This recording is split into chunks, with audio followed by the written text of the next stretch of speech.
আজকে আমরা একটা টেস্টি চাট বানাবো, একদম বাজারের মতন টেস্ট, একদম পরিষ্কার পরিচ্ছন্নভাবে বানাবো। আসুন কিভাবে বানানো হয় জেনে নেব।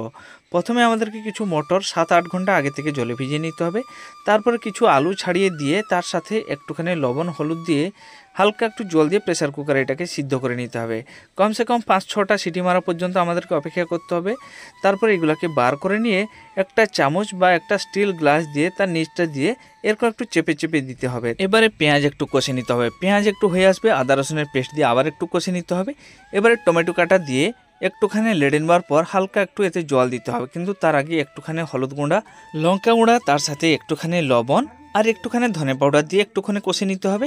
যখন মশলাটা অনেকটা গাঢ় হয়ে যাবে এর উপরে দিয়ে দিতে হবে আলু মটরের সিদ্ধ। এবারে এইটাকে একদম গ্যাসের ফ্লেমটাকে কম করে কিছুক্ষণ গরম করে নিতে হবে। এবারে নামিয়ে আমরা একটা প্লেটে নিয়ে নেব। প্লেটে নিয়ে নেওয়ার পর এর উপরে গাজর, বিট, শসা, তার সাথে পেঁয়াজ, লঙ্কা কুচি, ধনেপাতা কুচি সব কিছু দিয়ে দেওয়ার পর একটুখানি দিয়ে দেবো এর উপরে আমরা ঝুরি ভাজা, তার উপরে একটুখানি পাঁপড় দিলে খুব ভালো হয়।